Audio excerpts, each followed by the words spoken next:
शुद्ध बुद्ध मुक्त स्वभाव, हे संसार के स्वामी, जगत के नियंता परम देव परमात्मा, इस संधिकालीन वेला में, साम्यकालीन वेला में हम सब आपके पुत्र और पुत्रियां, आपके अबोध बालक और बालिकाएं इस सत्संग की श्रृंखला में आपको नमन करते हुए प्रार्थना करते हैं, प्रभु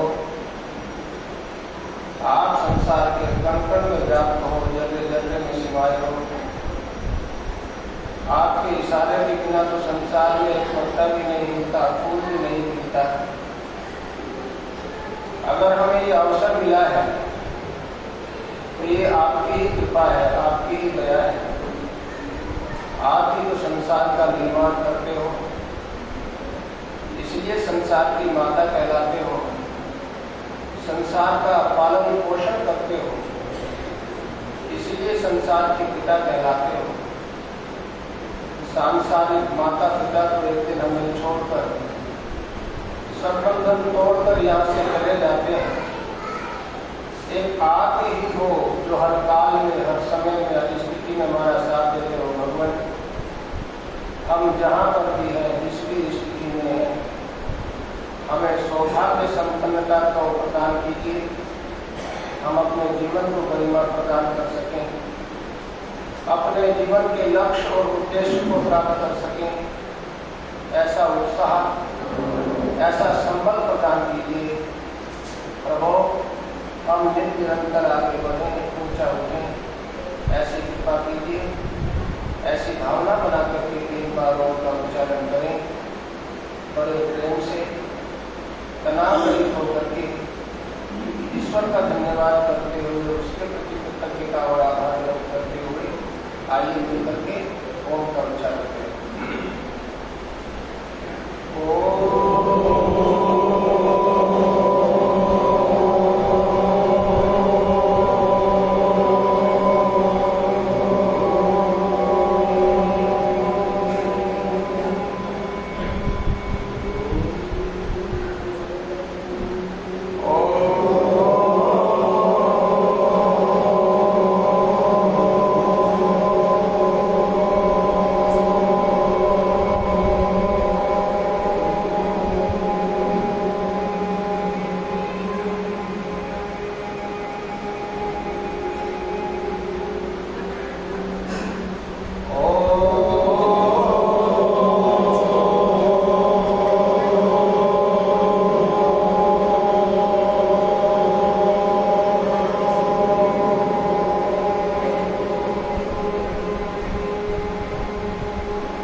आर्य समाज नारायण विहार के धर्माचार्य आचार्य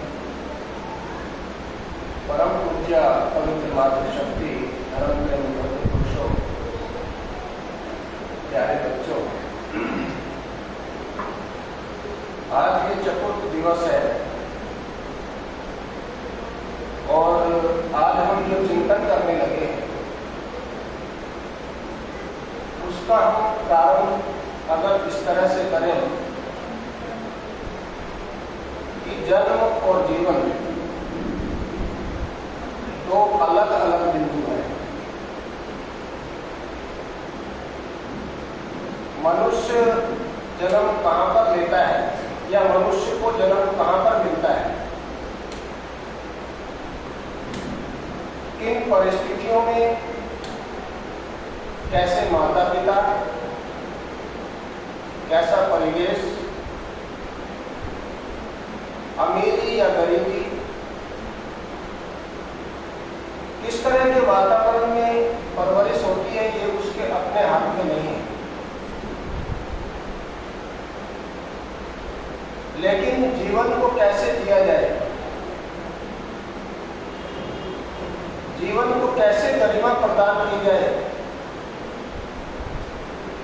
जीवन को कैसे सौभाग्य संपन्नता से युक्त किया जाए, कैसी संगति, कैसे अपने आप को आचरण और व्यवहार, कैसी आदतें का निर्माण,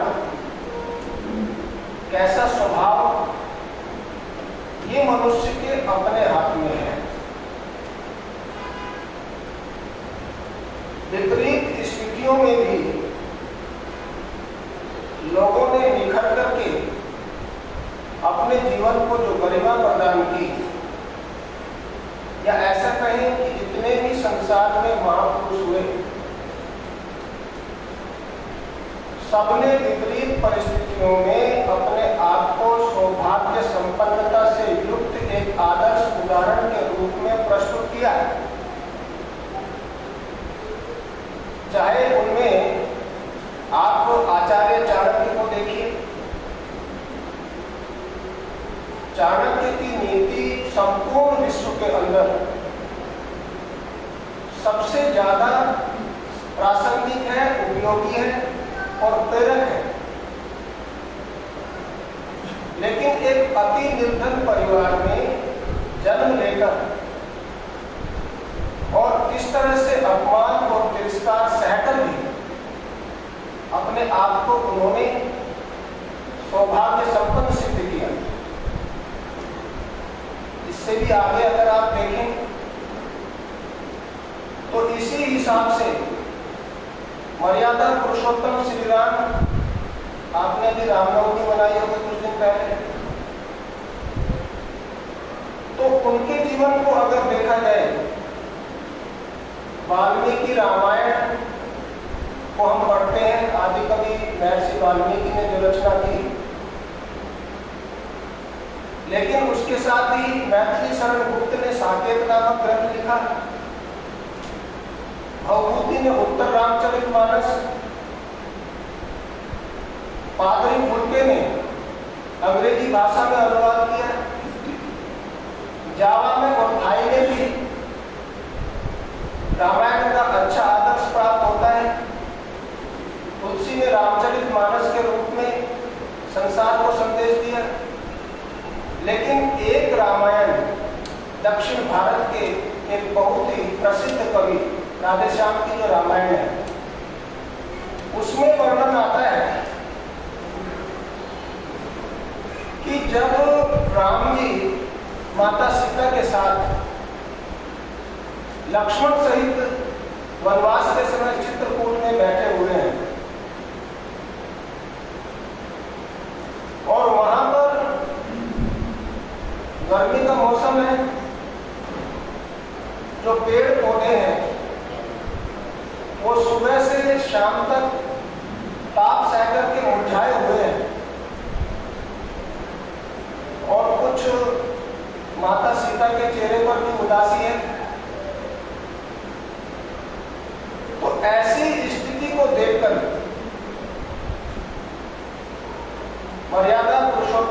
विश्राम में सामने की ओर देखा तो एक आधा सूखा और आधा कुछ पत्ते कुंडलाए हुए पेड़ खड़ा हुआ है, और उस पेड़ के पास में एक बेल जो हरी भरी है, जिसको माता सीता रोज जल देती हैं, सींचती हैं, वो उस पेड़ के ऊपर लिपटी हुई है। तो राम जी ने कहा कि देखो सीता, ये सामने जो पेड़ है ये कितना सौभाग्यशाली है। इस पेड़ के ऊपर जो ये बेल लिपटी हुई है, इसने इसको हरा भरा कर दिया, नहीं तो आधा सूखा हुआ है। अब सीता जी भी समझ गई। सीता जी ने कहा कि ये बेल सौभाग्यशाली है, नहीं तो बेल तो बहुत सारी होगी वन के अंदर, लेकिन इस बेल को इस पेड़ का सहारा मिला है, इसको इसके साथ में लिपट करके ऊपर उठने का अवसर मिला, इसलिए पेड़ नहीं, ये बेल सौभाग्यशाली है। अब देखिए, एक दूसरे को सम्मान दे रहे हैं। वहां पर तीसरा कौन था? लक्ष्मण था, और दोनों एक दूसरे की भावनाओं को समझ रहे हैं।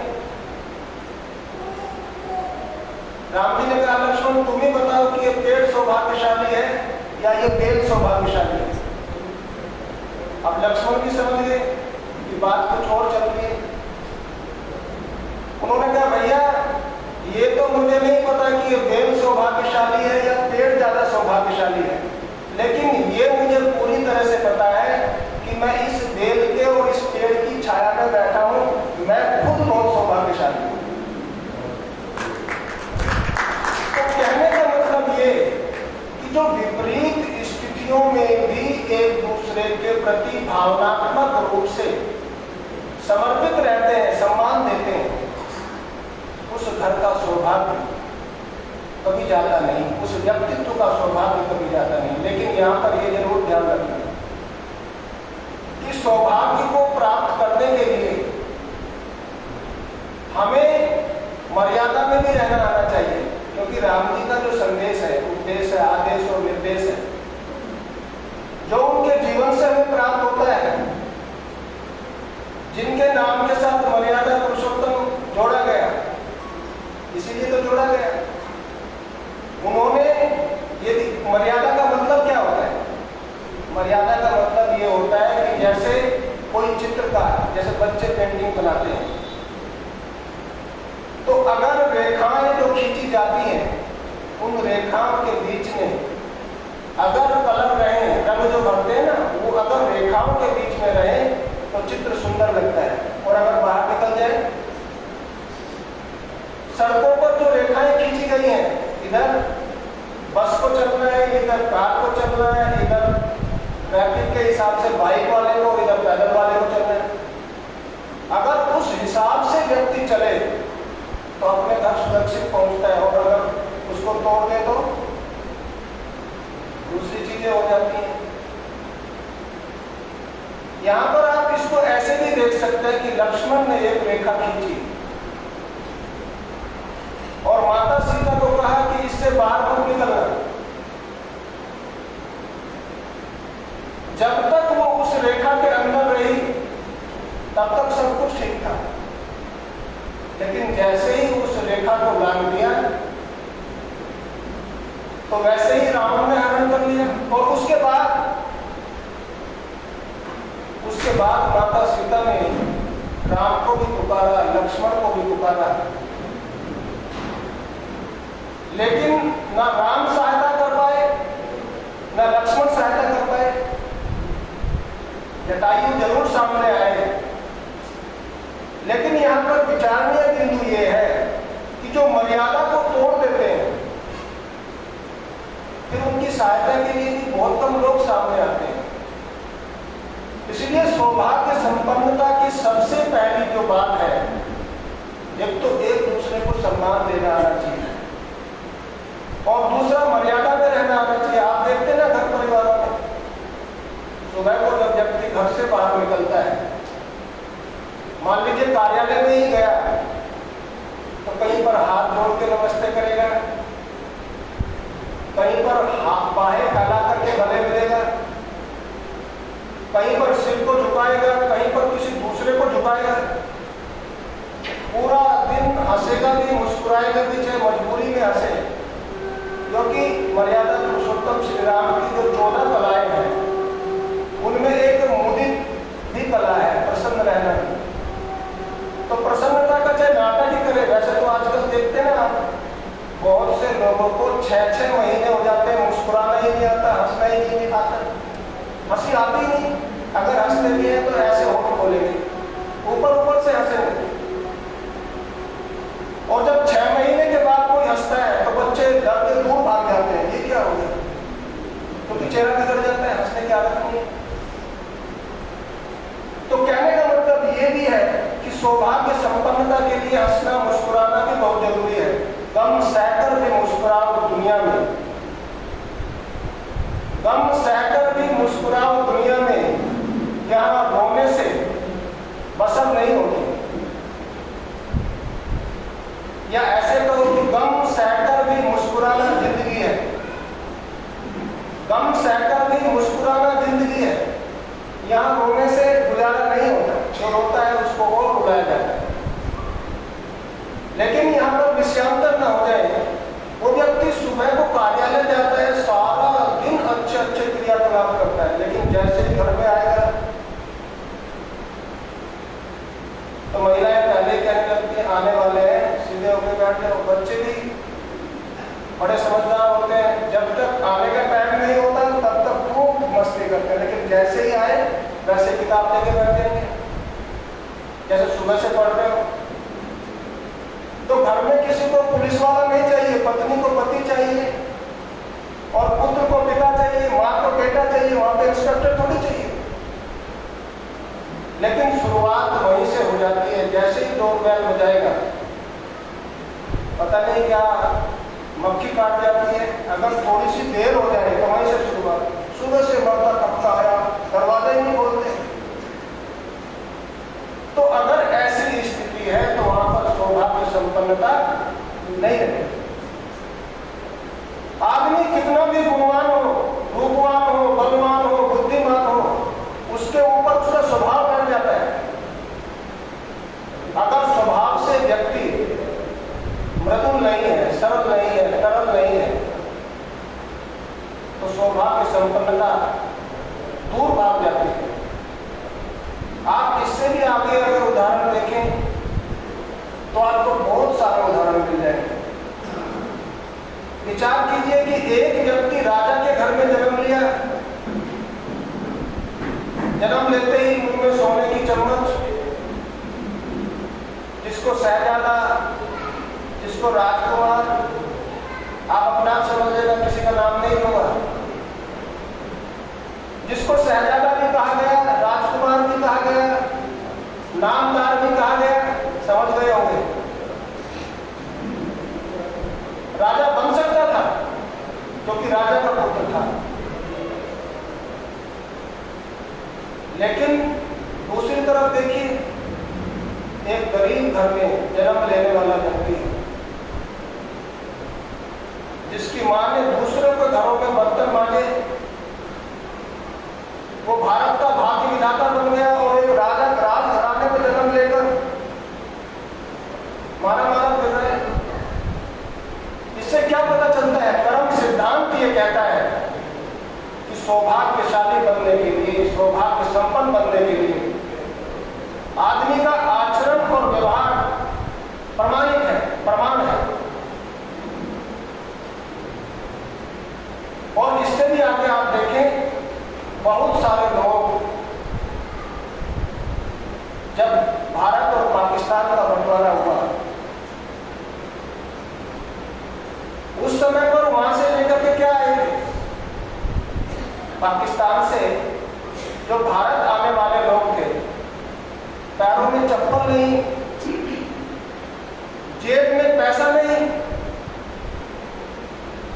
और अपनी धरती को छोड़ने का अलग दुख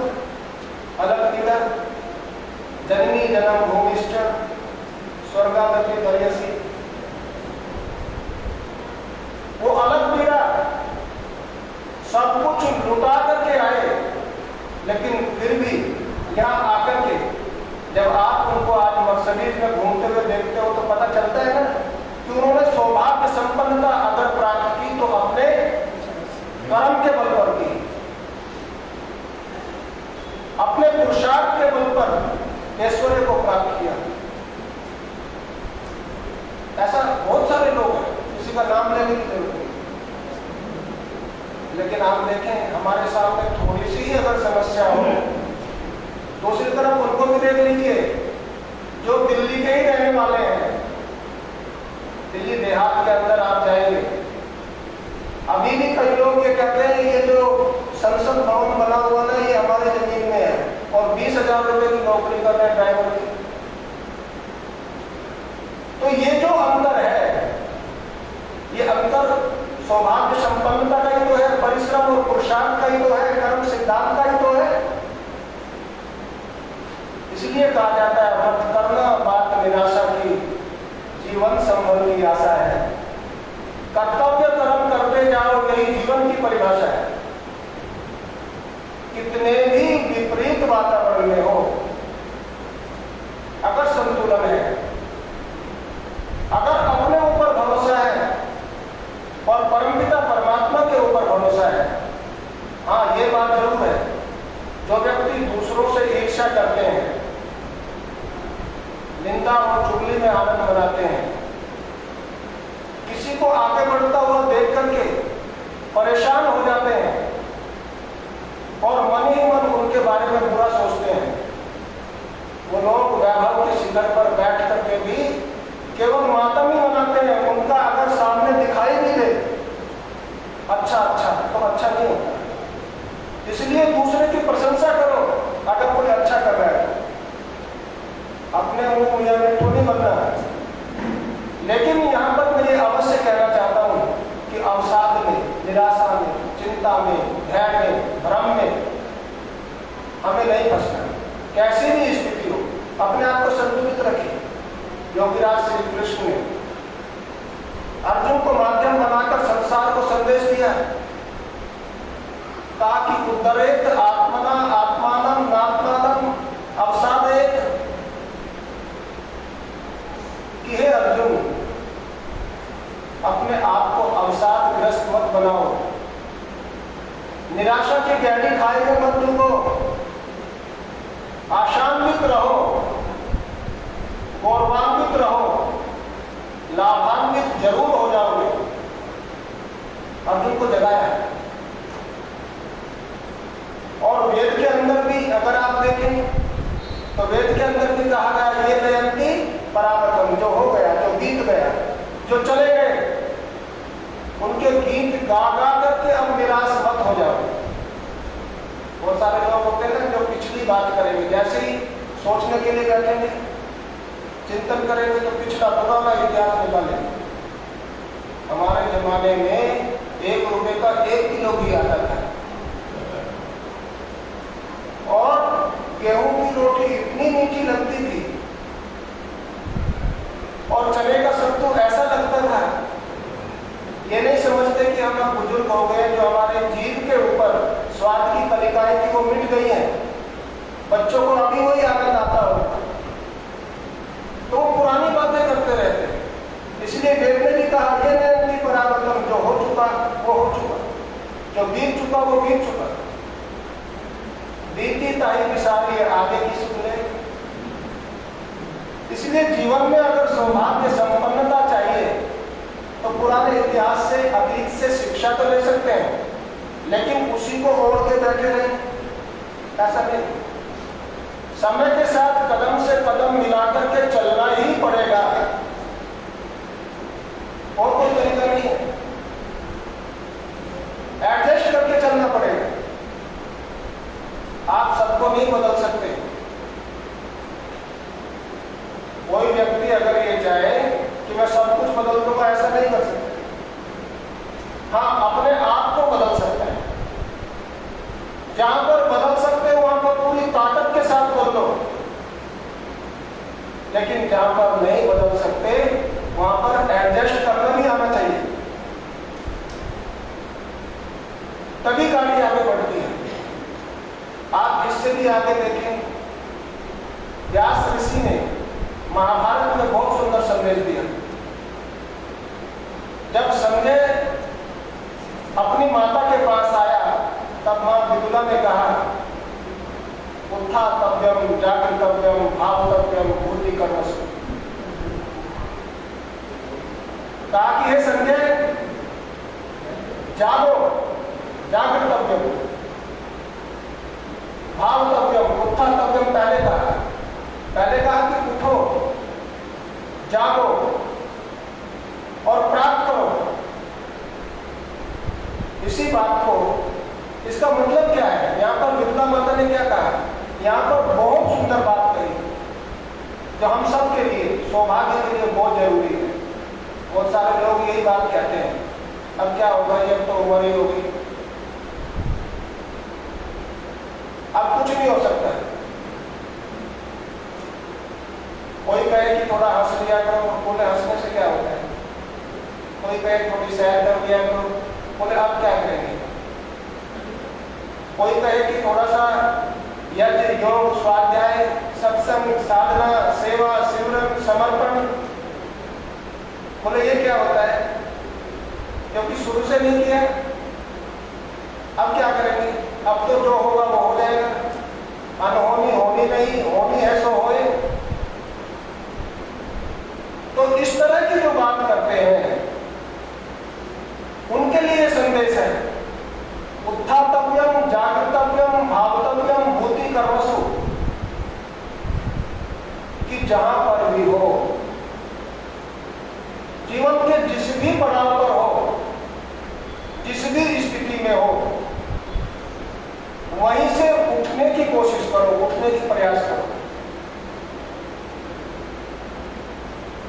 वहीं से जागने की कोशिश करो। इसी बात को तो कठोपनिषद में भी कहा गया, उत्तिष्ठ जागृत प्राप्त वराम निरोधता,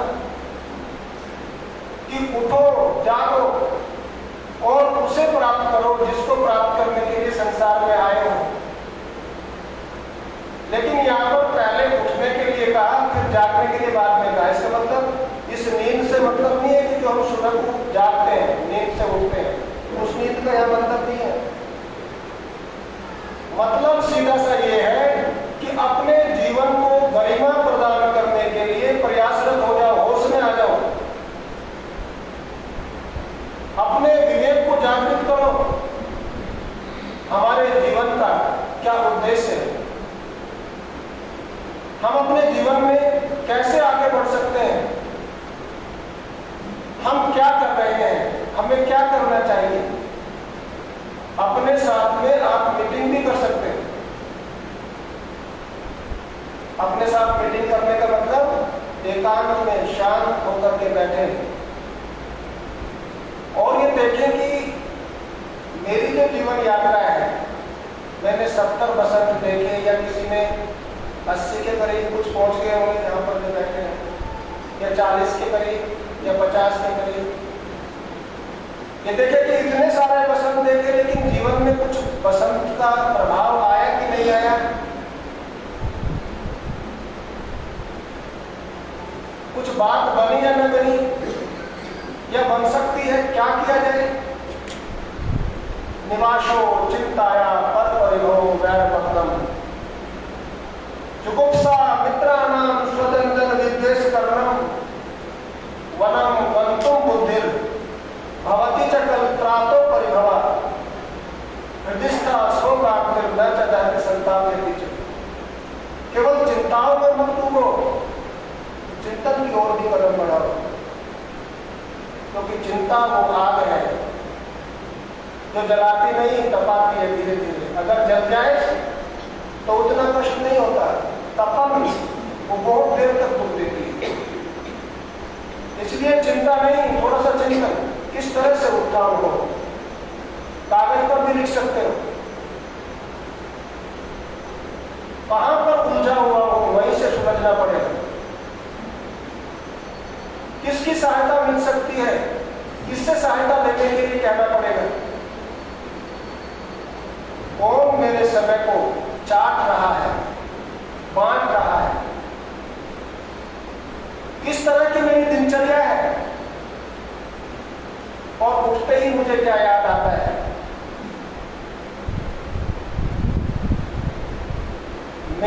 समय है, 24 घंटे में से क्या मैं 24 मिनट परमात्मा को देता हूं? क्या 24 घंटे में से 24 मिनट में अपने शरीर के लिए लगाता हूं?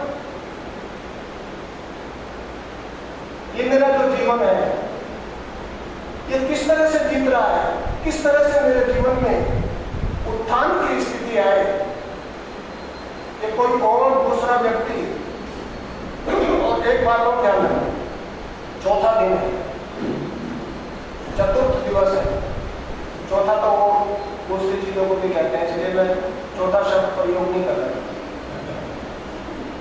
तो ये चतुर्थ दिवस है।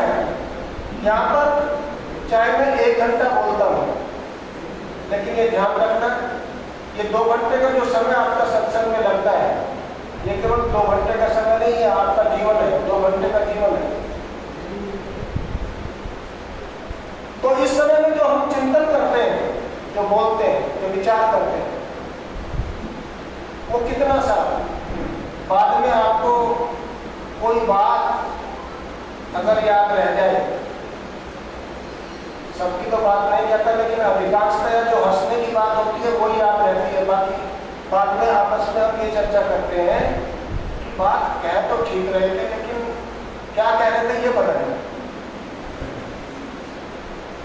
बात थी तो पता ही, लेकिन समझ नहीं आई, कुछ पता नहीं क्या कहते। तो इससे पता चलता है कि जो ये पॉइंट्स हैं, जो बिंदु हैं, उन्हें हमें नोट भी करना चाहिए, क्योंकि एक व्यक्ता, एक बोलने वाला व्यक्ति, मैं तो साधारण आदमी हूं, कितना भी बड़ा विद्वान हो, 1 घंटे में क्या क्या बताएगा? उस पर बाद में चिंतन करना ये हमारा अपना काम है, उसको बढ़ाना। कहते हैं कि एक कोई पहलवान व्यक्ति था और वो अपनी बिल्ली को नहला रहा था। तो सर्दी के दिनों में जब वो बिल्ली को नहला रहा था, तो किसी जाने वाले व्यक्ति ने कहा कि पहलवान, मुझे लगता है ये बिल्ली को नहला रहे हो तो मारने के लिए नहला रहे हो क्या? इसको मारना चाहते हो? तो उस आदमी ने, पहलवान ने, अपने ही मन में बड़बड़ाया, बोला ये तो ऐसे ही भगता रहता है, ऐसे ही कहता रहता है।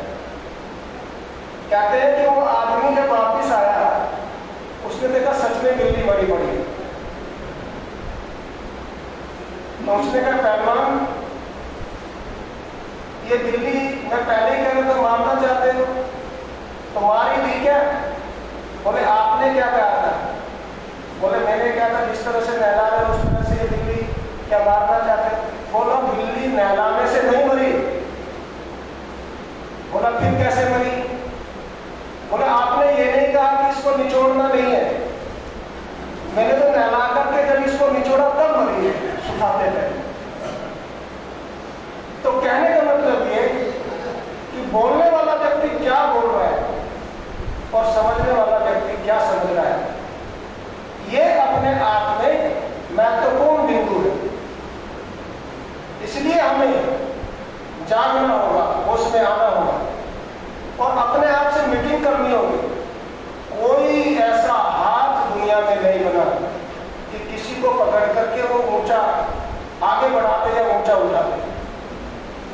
इसलिए हमें खुद मीटिंग करनी चाहिए अपने आप से, और मीटिंग करते हुए हमें वो पॉइंट्स लिखने चाहिए और लिख करके निशान लगाने पड़ेंगे कि यहाँ तक पहुंचे हैं, यहाँ तक पहुंचना है, रोक कौन रहा है, आगे बढ़ने में सहायता कौन कर रहा है।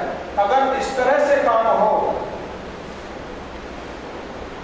तो सौभाग्य संपन्नता अपने जीवन में भी और पूरे परिवार में भी आ सकती है, और नहीं तो बारी तो चली रही है। आप देखिए ना, संदेश को आप कहीं से भी ले सकते हैं। अभी जो हम प्रतिदिन यज्ञ करते हैं, यज्ञ के अंदर भी आप देखिए, महर्षि देवदयानंद सरस्वती ने स्पष्ट रूप से लिखा है, जहां पर हम 3 संविधाओं को यज्ञ में अर्पित करते हैं, वहां पर क्या लिखते हैं ऋषि? ऋषि ने लिखा कि 8 अंगुल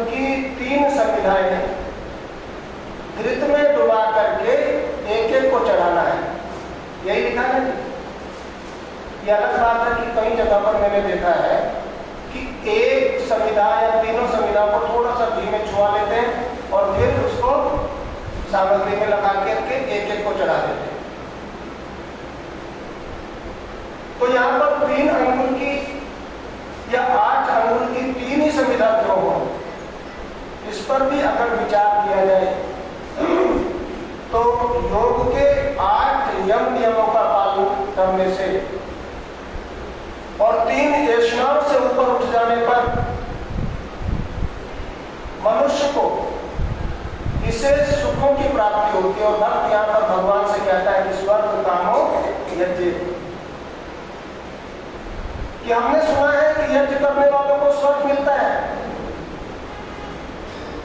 परमात्मा कहते हैं कि ये तो ठीक सुना कि यज्ञ करने वालों को स्वर्ग मिलता है, लेकिन तू पहले ये तो जान ले कि स्वर्ग कहते किसको है। सौभाग्य संपन्नता की बात कर रहा हूं, पहले ये तो जान कि स्वर्ग कहते किसको है। किसी ने कहा कि स्वर्ग जो है ना 4थे आसमान पर है और किसी ने कहा कि 7वें आसमान पर है। लेकिन हमारे वैदिक धर्म में, वैदिक सिद्धांतों में, वैदिक मान्यताओं में, वैदिक परंपराओं में हमारे विद्वान महापुरुषों ने कहा कि स्वर्ग अगर कहीं है तो वो घरों के अंदर है।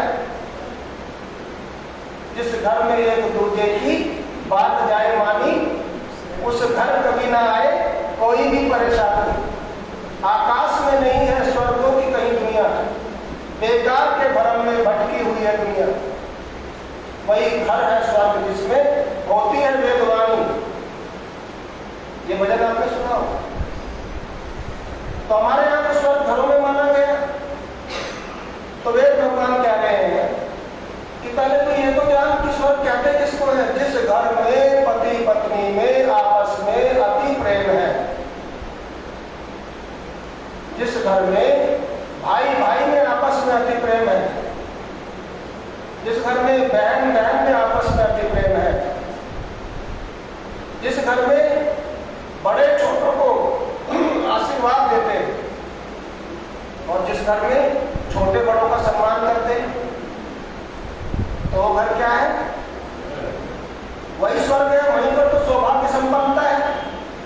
और अगर कोई आदमी अगर अमेरिका में रहता है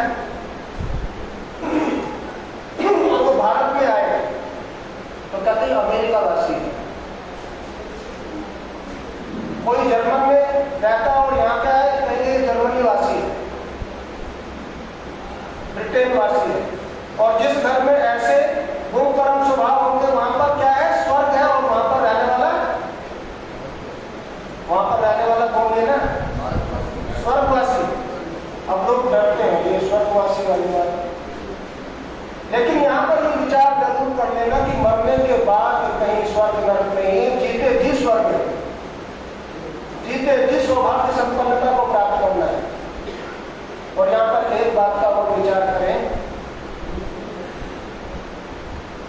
कि जैसे जिस घर में ये सारी चीजें हैं, धन संपदा है, प्रेम प्यार है, आने जाने के साधन सुविधाएं हैं, अतिथि को भी सम्मान होता है, विद्वानों का भी सत्कार होता है, संध्या वंदन भी होता है, जप का प्रार्थना भी होती है, सारी चीजें हैं। उस घर को लोग ये भी कहते हैं कि भाई तुम्हारी तो 5 उंगलियां घी में है, ऐसे बोलते हैं। लेकिन इन संविधाओं को महर्षि दयानंद ने कहा चढ़ाना, तो एक हाथ से देना होता है और दोनों हाथों से चढ़ाना होता है। तो वो तो कहते हैं 5 उंगलियां घी में है, लेकिन जब दोनों हाथों से चढ़ाते हैं तो हमारी 10 उंगलियां घी में हो जाती हैं। और 10 उंगलियों को रगड़ के अगर सिर पे लगा ले तो 10 उंगलियां घी में और सर कढ़ाई में। मतलब सौभाग्य संपन्न वही होता है जो याज्ञिक है, जो यज्ञ करता है। लेकिन यज्ञ करने का मतलब बाहर का यज्ञ नहीं, क्योंकि 3 संविधाओं से जोड़ करके कहा गया कि जो लोकेशना, जो 3 ऐशनाएं हैं वो कौन सी है? लोकेशना, वित्तेशना और पुत्रेशना। लोकेशना का मतलब आप सब समझते हैं? लोकेशना का प्रसिद्धि की इच्छा, और प्रसिद्धि की इच्छा, यश की कामना बुरी नहीं। छोटा सा बच्चा भी अभी यहाँ पे घूम रहा था, ये भी अगर स्कूल में जाता होगा या जाता है तो आप देखेंगे कि इस बच्चे को भी अपनी टीचर से इसकी अपेक्षा रहती होगी कि भाई टीचर मुझे प्यार करे। इससे भी आगे आप देखें, जैसे ही बच्चा थोड़ा बड़ा होता है फिर अपने दोस्तों में मान सम्मान की कामना करता है, और जब युवा होता है तब दूसरी तरह की मान सम्मान की बात आती है, इसकी कामना जाती है। लेकिन वृद्ध अवस्था में भी व्यक्ति चाहता है, और ज्यादा चाहने लगता है सम्मान, अपनी यश कीर्ति। और कहा भी जाता है कीर्ति यस्य सजीवति, जिसकी यश कीर्ति है वो व्यक्ति मरने के बाद भी नहीं मरता। और वेद में भी कहा गया, अथर्ववेद के अंदर मंत्र आता है कि अग्नि यशा यशा इंद्रो यशा अग्नि यशा सोमो हो जाएगा। यहाँ पर भक्त भगवान से प्रार्थना करता है कि भगवान यशा अग्नि यशा सोमो, पहले कहता है यशा इंद्रो, ये परमपिता परमात्मा जैसे सूर्य यशस्वी है, इंद्र यहाँ पर सूर्य को कहा, जैसे अग्नि यशस्वी है, जैसे चंद्रमा यशस्वी है, ऐसे ही मैं भी यशस्वी बनूं, मेरे जीवन में भी सौभाग्य संपन्नता है। लेकिन आप देखें कि सूर्य अगर यशस्वी है तो किस कारण से? कभी भी देखो सूर्य का जो उदय होने का टाइम है उसमें 1 सेकंड का भी आगे पीछे नहीं होता, और ऊपर नीचे भी नहीं होता। और सूर्य की अगर उपयोगिता को आप देखें या पूर्णीयता को देखें तो सूर्य ये भी पक्षपात नहीं करता कि यहाँ फूल खिले हुए हैं, इनके ऊपर धूप निकालनी है, और यहाँ कीचड़ है इसके ऊपर धूप नहीं निकालनी, इस तरह का कोई भेदभाव नहीं होता, सबके ऊपर समान रूप से। इससे भी आगे आप देखें कि सूर्य हंसते मुस्कुराते हुए उदय होता है। तो अगर सूर्य यशस्वी है तो उसके जो नियम है, अगर उसको मनुष्य अपनाता है तो जीवन यशस्वी होगा। चंद्रमा को देखिए, चंद्रमा भी अगर यशस्वी है तो अपनी चांदनी से, अपनी शीतलता से, अपने स्वरूप से। तो यश की कामना करना बुरी बात नहीं है, यश चाहिए, यश कमाना चाहिए। कोई ना कोई व्यक्ति को ऐसा कर्म अवश्य करना चाहिए कि जो कीर्तिमान बन जाए, जो स्तंभ बन जाए। आप देखते ना जब समुद्र में जहाज चलते ना, समुद्री जहाज, तो प्रकाश के स्तंभ जो उनको दिशा दिखाते हैं, आजकल तो दूसरी चीजें हैं, वो जो स्तंभ है जो उनकी गति को आगे बढ़ाते हैं। जीवन में हर व्यक्ति को ऐसा कोई ना कोई इतिहास अवश्य रचना चाहिए कि आने वाली पीढ़ियां उनको प्रकाश स्तंभ के रूप में, आदर्श के रूप में माने और आगे बढ़े। इसमें कोई बुराई नहीं है। लेकिन अधिकांशतः होता क्या है, काम किसी और ने किया, और जब नाम की बात होती है तो आदमी कहता है मैंने ही तो किया है। वो वाली यश कीर्ति नहीं। सही मायनों में लोकेशन से वैसे तो ऊपर उठना चाहिए, लेकिन अगर यश कीर्ति भी प्राप्त करनी है, लोकेशन की भी ज़्यादा ही समस्या है, तो सच्ची हो, प्रसिद्धि अच्छी हो। और कागज की कतरन पर नाम लिखवाने से भी आदमी की यश कीर्ति नहीं बढ़ती। लेकिन हमें आगे बढ़ना है, उत्प्रेषणा और विप्रेषणा, धन कमाने की बात, तो धन कमाना बुरा नहीं है, लेकिन धन वह होना चाहिए जिसको पा करके हम धन्य हो जाए। उसके बारे में हम पहले बात कर चुके हैं। और उसके बाद में उत्प्रेषण, अपनी संतानों से सौभाग्य संपन्न बनने के लिए अपनी संतानों से प्रेम कीजिए। प्रेम ज्यादातर लोग मोह करते हैं। प्रेम में और मोह में बड़ा अंतर है। कहीं पर यज्ञ कराने के लिए गए और 9 बजे का टाइम जवान लड़का सो के उठ के आया। हमने पूछ लिया कि क्या आप अभी सो के उठे? अब वो जवान लड़का कुछ कहना चाहता था, उससे पहले उसकी माँ ने कहा नहीं शास्त्री जी, आज ही देर से सोया था, आज ही देर से उठा है। हम समझ गए। तो ये प्रेम नहीं है, ये मोह है। वो चाहती है कि इसकी बुराई किसी के सामने ना आए। तो कहने का मतलब ये कि जो ये संदेश देता है, जो ये 3 संविधानों वाला जो संदेश है, 3 ऐशनाओं से ऊपर उठे और अष्टांग योग का पालन करें। अष्टांग योग आप सब जानते हैं, यम नियम आसन प्राणायाम प्रत्याहार धारणा ध्यान समाधि। इनमें से एक भी चीज को अगर हम अपना करके चलें तो जीवन सौभाग्य संपन्नता से युक्त होता है। और जीवन में जो सौभाग्य संपन्नता के लिए प्रार्थना की गई है, उस मंत्र को जिसको हम आधार बना करके चले, वो मंत्र यहाँ पर हमें जरूर स्मरण करना चाहिए। इंद्र श्रेष्ठानि द्रविणानि देहि चित्तिम दक्षस्य सुभगत्तमस्मे कोशम रयेणाम अरिष्टिम तनूनाम स्वात्या वाचा सुदिनत्वमन्नम। तो आज ये हम मंत्र का 3रा चरण हमने लिया है। लेकिन यहाँ पर विचार करें, परमात्मा से प्रार्थना करें और केवल प्रार्थना से काम नहीं चलता, उसी तरह का प्रयास भी करें। और ये समझें कि ये जो हमें अवसर मिला है, जो चिंतन का, जो प्रार्थना का, जो सत्संग का, तो कहीं ना कहीं आपने कितने सत्संग पहले भी किए होंगे, बाद में भी करेंगे, लेकिन जब जागो तभी सवेरा। आज मेरे पास में किसी ने नागपुर की एक फोटो भेजी, व्हाट्सएप पे सब एक दूसरे को भेजते रहते हैं। तो उन्होंने लिखा कि महर्षि दयानंद सरस्वती जी की फोटो नागपुर के रेलवे स्टेशन पर लगी हुई है और वो फोटो उन्होंने भेजी। तो मैंने कहा माता जी, ये फोटो तो मैंने 2013 में देखी थी, मैं नागपुर गया था। तो उन्होंने कहा कि मेरे पास तो कल ही आई है। तो मैंने कहा कोई बात नहीं, जब जागो तभी सवेरा, आपके पास कल आई, आपने आज भेज दी, तो ऐसा समझो कि आज ही लगी है।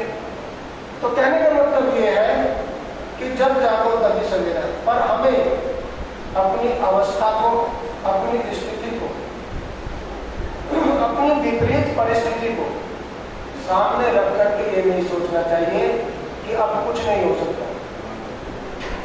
अभी भी और कभी भी हमें अपने आप को सौभाग्य संपन्न बनाना है, हमें अपने परिवार को सौभाग्य संपन्न बनाना है। तो सौभाग्य संपन्नता के जो बिंदु हैं, उनको हमें जरूर ये सोचना चाहिए कि कम से कम 24 मिनट अपने शरीर को दें, 24 मिनट परमात्मा को दें, अपनी पूरी दिनचर्या को सेट करें। कहाँ पर गलतियाँ होती हैं उनको दूर भगाएं। जो निराश, उदास, हताश, चिंतित करने वाली बातें करते हैं, उनसे थोड़ा सा दूरी बना के रखें। निंदा, चुगली, गैर, वैमनस्य की जो बातें करते हैं, उनसे भी थोड़ा सा दूरी बना करके रखें। और अपने परमात्मा से ये प्रार्थना अवश्य करें कि हे परमात्मा, जीवन की ये डोर तेरे हाथ में है, हम तेरी कठपुतलियां हैं। परमात्मा, अगर हम वो भी ना कर सके जो तू हमारे से कराना चाहता है, तो परमात्मा हम वो भी ना करें जो तू हमारे से कराना नहीं चाहता। और परमात्मा इसको समझने की बुद्धि प्रदान करना कि क्या हमें करना चाहिए, क्या हमें नहीं करना चाहिए, किस चीज को करने से हम आगे बढ़ सकते हैं, ऊंचा उठ सकते हैं, और किस चीज को करने से हम नीचे की ओर, पतन की ओर जा सकते हैं। तो परमात्मा हमारे जीवन में संतुलन हो, हमारे घर परिवार में मान मर्यादा बनी रहे और हम वेद के बताए हुए रास्ते पर नित्य निरंतर आगे बढ़ते रहे, तेरी कृपा होती रहे और हम इसी तरह से मिलजुल कर सत्संग करें, यज्ञ करें, प्रार्थना करें और तेरे बताए हुए रास्ते पर आगे बढ़े। आइए मिलकर के प्रबंध के साथ में बोलते हैं। जिंदगी का सफर करने वाले, जिंदगी का सफर करने वाले, अपने मन का दिया तो जला ले, अपने मन का दिया तो जला ले, जिंदगी का सफर करने वाले, जिंदगी का सफर करने वाले।